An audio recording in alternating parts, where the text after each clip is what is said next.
Well, the Inyo National Forest and Bishop BLM Owens Valley District Fire Offices, they reported a number of small wildfires resulting from lightning strikes since August 18th. Fires are single trees and are either out or smoldering. Crews have been dispatched to some of the blazes, and the interagency team expects control of all the fires within the next few days. Now, a fire near Round Valley, 2.3 miles north of Pine Creek, was ignited on August 21st, and that's been visible from Highway 395 north of Bishop to Tom's Place. That fire, about 1 acre, located in sparse vegetation, surrounded by natural barriers. Steep and rugged terrain combined with strong winds prevented treatment last week. However, that fire is not expected to spread and poses no threat to structures. Now, forest visitors are encouraged to follow fire restrictions. According to Acting Fire Chief Tim Dunphy, despite recent rains, fuel moisture is still extremely low. They advise all visitors to use caution while recreating on public lands. You can get more information on fire restrictions, fs.usa.gov/Inyo.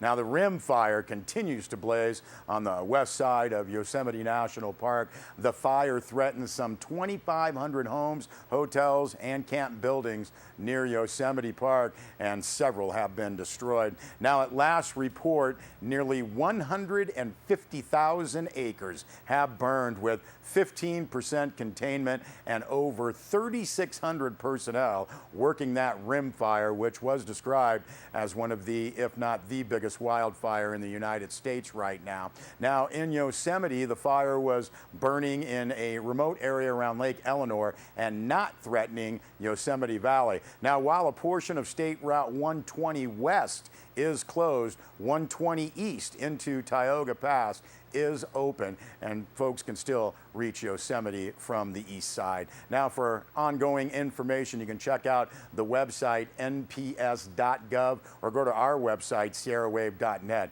for that link to Yosemite. The fish fire, meanwhile, in the Kern River area has burned nearly 1,500 acres, and that is probably the main reason for the smoky conditions in the Owens Valley that occurred over the last couple of days. The Spring Peak fire east of Bodie, 98% contained at 14,230 acres.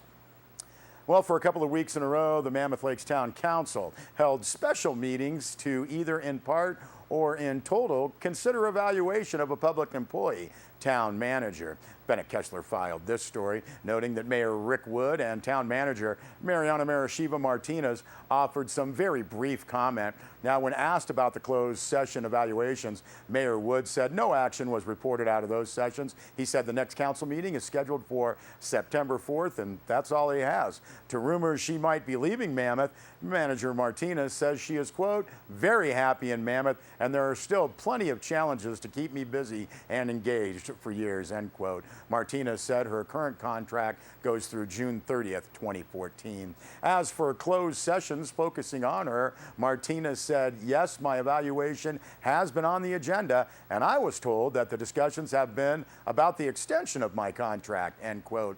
The town manager said she had been on vacation since July 29th and is not fully up to date on everything going on, particularly in closed sessions.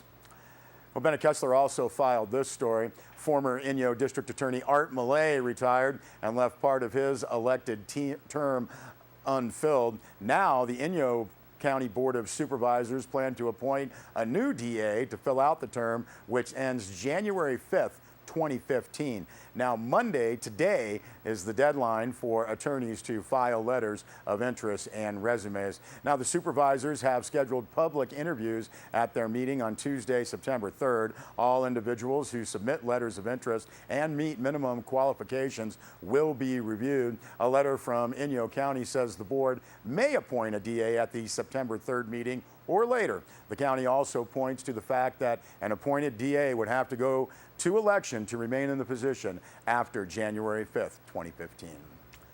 We'll be back with a weather report.